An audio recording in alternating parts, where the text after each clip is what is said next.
15ই December 2023। এই দিনে বেশিরভাগ ব্যাচেলার ছেলে মেয়েদেরই মনে হয় বিয়ে হয়ে গেছে, আর মনে হয় কেউ বাকি নেই। 15ই ডিসেম্বরের বুকিং আমার বেশ অনেক দিন আগে থেকেই ছিল। তো সেই দিন সকালবেলা আর মনে করতে হয়নি নতুন করে, আমার মনেই ছিল 15 তারিখ তো সবার বিয়ে হয়ে যাচ্ছে, তো ওই দিন আমারও কাজ আছে। তো আমি আর বাপ্পা বেরিয়ে পড়লাম। হ্যাঁ, অনেকটা দূর, দমদম পার্ক যেতে হবে। তো ওই একটা টেনশন থাকে, অনেক দূরে যদি কাজ থাকে যেতে হবে, সেখানে গিয়ে অনেকক্ষণের কাজ থাকবে, কয়েক ঘন্টা লেগে যাবে, তারপরে সেখান থেকে আবার ব্যাক করতে হবে। আর আমি না জার্নিটা খুব একটা নিতে পারি না। যাই হোক, কিছু করার নেই, যেতে তো হবেই যখন বুকিং অলরেডি নেওয়া। আর যেহেতু কাজটা করতে ভীষণ ভালোবাসি, তাই বুকিং থাকলে পরে বেশ আনন্দতেই থাকি, বলতে পারো একটুখানি জার্নিটা কমই লাগে। যাই হোক, ট্রেন তো ছেড়ে দিয়েছে নৈহাটি থেকে, যাচ্ছি। আর ভাবছিলাম টাইমের মধ্যে পৌঁছাতে পারবো তো, কারণ অনেকটাই দূর। বিশেষ করে অনেকটা দূর হলে না একটু চিন্তা থাকে মাথার মধ্যে যে পৌঁছাতে পারবো কিনা টাইমের মধ্যে। যদিও বা আমি অনেকক্ষণ আগেই পৌঁছে গেছিলাম, প্রায় 2টোর সময় যাওয়ার কথা ছিল, আমি 2:45 অনেক আগেই পৌঁছে গেছি। এই জায়গাটা না ধাক্কা খেত অটোটা, আমি খুব ভয় পেয়ে গেছিলাম। যাই হোক, তো এবার যাচ্ছি ক্লায়েন্টের বাড়ির দিকে। আমি অনেকক্ষণ আগে পৌঁছে গেছিলাম এবং আমার সাথে আরও 2জন মেকআপ আর্টিস্টেরও সেই বাড়িতে কাজ ছিল।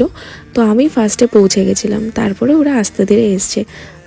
একজনের বাড়ি আশেপাশেই ছিল, আর একজনের বাড়ি ছিল অনেকটাই দূর, মানে আমার যেরকম ডিস্টেন্স বলতে পারো সেরকম বা তার থেকেও অনেকটাই বেশি। একটা গান আছে না, এই ছোট্ট ছোট্ট পায়ে চলতে চলতে ঠিক পৌঁছে যাব, ঠিক সেরমভাবেই পৌঁছে গেছি। আর এই যে লোকটা, এ তো খিস্তির পুরো বন্যা বইয়ে দিচ্ছিল, আমি তো মুখস্থও করে নিয়েছি কয়েকটা। আর এই যে যেখানে গেছিলাম আমরা, ক্লায়েন্টের বাড়ির উল্টো সাইডে এই ঘাটটা ছিল। তো আমরা পৌঁছে দেখলাম ওরা জল নিতে গেছে, পুকুর থেকে জল টল নেয় না স্নান করানোর জন্য, তো ওই জন্য গেছিলো। তো আমি ভাবলাম একটুখানি ভিডিও করি, যদিও বা খুব একটা দেখা যাচ্ছে না। আর বাপ্পারও ভীষণ কয়েকদিন ধরে শরীর খারাপ। কথা বলতে বলতে দেখো আমার আরেকজন পার্টনার চলে এসছে, ওরও কাজ ছিল ওখানে। আমি তো পৌঁছে গেছিলাম 1:30 থেকে 2:45 মধ্যে, আর কাজ শুরু করতে হয়েছে আমাদেরকে ওই 3:30 থেকে 4:45 সময় থেকে। অতক্ষণ আমরা কন্টিনিউ বসেছিলাম শুধু না, বসেছিলাম এদিক ওদিক, একটু হাঁটলাম, নিজেরাও গল্প করছিলাম, এই করছিলাম। কারণ তখনও সবাই প্রিপেয়ার নয় সাজতে বসার জন্য, তোমরা দেখতেই পাচ্ছ। তো তার জন্য আমরা একটু ক্লিপসও নিয়ে নিলাম এদিক ওদিকের। কনের বাড়ির তখনও অনেক নিয়ম কানুন চলছিল, যার জন্য আমরা কি করব, তো আমরা নিচে এসে, আমাদের দোতলায় বসতে বলেছিল, আমরা নিচে এসে তারপর এগুলো দেখছিলাম আর ভিডিওও নিলাম কিছুটা। ওদিকে গান বাজছিল, এদিকে এগুলো বাজছিল, টোটাল মানে চারিদিকে কিছু না কিছু বাজছিল। তো আমরা ভাবলাম যে একটু বাইরে এসে একটুখানি নাচন কুদন করি। আর এই যে ওর নাম হচ্ছে স্বর্ণালী, তো আর পাশে যে দাঁড়িয়েছে রেড কালারের ড্রেস পরা, ওর নাম হচ্ছে রিয়া, দুজনেই মেকআপ আর্টিস্ট। তো একে বললাম যে চল একটু তুই নাচ, আমি একটু ভিডিও করি। ও ভীষণ ফুরফুরে একটা মাইন্ডের মেয়ে, আর রিয়া হচ্ছে ভীষণ শাই টাইপের, মানে ভীষণ লজ্জা পায়, একটু অন্যরকম, আমার মতনই বলতে পারো। আমি যদিও বা দুটোর মিডিলে, আমি একটুখানি ঝকমকিও আছি, আবার মানে একটু চুপচাপও আছি। যাই হোক, এবার কাজ স্টার্ট করতে হবে। তো ফার্স্টে একটা ঠাম্মা চলে এসেছিলো, তো আমি স্বর্ণালীকে বললাম তুই শুরু করে দে। তো আমি একটু রেস্ট নিই, আমার এখনও রেস্ট করা শেষ হয়নি, তুই কন্টিনিউ কাজটা করতে থাক, তুই স্টার্ট করে দে। তো স্বর্ণালী ফার্স্টে স্টার্ট করে দিয়েছিল। আর একটু পরে কোণে এসে আমাকে বলে দিল যে দিদি, সবাইকে একদম সিম্পল মেকআপ দেবে, একদম হাইফাই কিছু করার দরকার নেই, একদম ন্যাচারাল মেকআপ দেবে।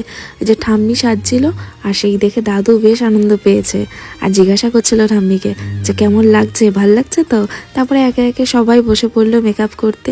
ভীষণ ভালো, প্রত্যেকটা মানুষ ভীষণ ভালো, মানে জাস্ট বলার নয়, অসাধারণ প্রত্যেকের ব্যবহার, মানে জাস্ট বলার বাইরে, মানে এদের ব্যবহার এতটাই ভালো ছিল।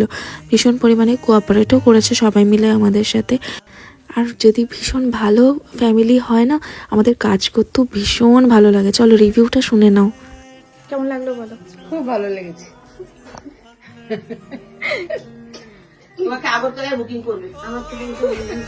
এই বোনটাও ভীষণ মিষ্টি ছিল, ওর নিজস্ব কোনো ডিমান্ড ছিল না।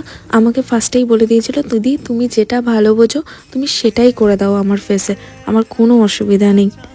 কেমন লাগলো বলো।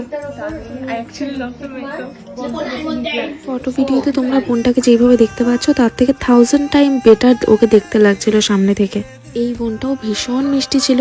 ও হচ্ছে কোণে যে তার ছোট বোন, তো ও আমার উপরে ছেড়ে দিয়েছিল, শুধু বলেছিল ব্ল্যাকটা তুমি একটু রিমুভ করে দিয়ে আমাকে ব্রাউনের উপরে করে দাও। দেন আমি সেটাই করে দিয়েছি। তো তারপরে ও ভীষণ হ্যাপি ছিল এবং সেটার রিভিউ তোমরা শুনেই নিতে পারবে। এখনই আমি রিভিউটা দেব। হ্যাঁ, এখন অলরেডি ও বলছে, আমি আবার এটাকে দিয়ে দিচ্ছি, শুনে নাও। আমি এটাই বলতে যাচ্ছিলাম, আমি এটাই বলতে যাচ্ছিলাম। ওইদিকেও সাজছে, ওর কমপ্লিট হয়ে গেছে অনেকক্ষণ আগে। আচ্ছা, কেমন লাগলো বলো আমার কাছে সেজে? আমার সেজে খুব ভালো লেগেছে, শাড়িটা খুব সুন্দর পরিয়ে দিয়েছো, প্লাস আমার হেয়ারটাও খুব ভালো লেগেছে। Thank you so much. Welcome. মাঝে মাঝে এইসব বোনদের সাথে দেখা হলে ভাবি যে ভগবান আমাকে কেন এত সুন্দর একটা বোন দিল না। আর এই আন্টি এসছো একদম শেষের দিকে, জাস্ট বললো আমাকে একদম হালকা, মানে যতটা হালকা মানে কম মেকআপ দেওয়া যায় সেভাবে করে দাও। দেন ভীষণ হ্যাপি, রিভিউটা শুনে নাও। কেমন লাগলো বলো? খুব ভালো লাগলো সেজে তোমার কাছে। তুমি বলো এখন আমাকে কেমন লাগছে? দারুণ লাগছে। সবার মেকআপ কমপ্লিট হয়ে গেছে, কিন্তু রিয়ার ফটো তোলা তখনও কমপ্লিট হয়নি। সবাইকে বাইরে নিয়ে এসে ফটো তুলছে। যাই হোক, কাজ হয়ে গেছে, তিনজনে মিলে বেরিয়ে পড়েছি। তিনজনের মধ্যে এত ভালো বন্ধুত্ব হয়ে গেছে, রীতিমতো স্বর্ণালীর সাথে আমার এখন প্রায় দিন কথা হয়। তো অটো করে যাব ভাবলাম, তো সবাই দেখলাম মানে অটো নিয়ে যেই আসছে একজন একজন বলছে। তো রিয়াকে পাঠিয়ে দিলাম। দেন আমি আর বাপ্পা দাঁড়িয়েছিলাম, অনেকক্ষণ পর অটো পেয়েছিলাম। আবার এমন অটো পেয়েছি পুরোই খালি ছিল। একটা কথা বলতে তো তোমাদেরকে ভুলেই গেছি, আমারও কয়েকদিন ধরে ভীষণ শরীর খারাপ ছিল, বাপ্পার তো ভীষণই শরীর খারাপ।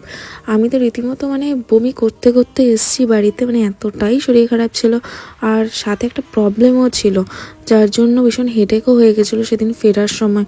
মানে ট্রেন থেকে রীতিমতো আমি পড়ে যেতাম। নৈহাটিতে আসার পর যখন ব্যান্ডেলে উঠতে যাই, মানে আমি গরিফা স্টেশন দিয়ে আবার বাড়িতে এসেছি, তো রীতিমতো আমরা পড়ে যেতাম। মানে আমাদের দুজনেই কপালে শনি ছিল।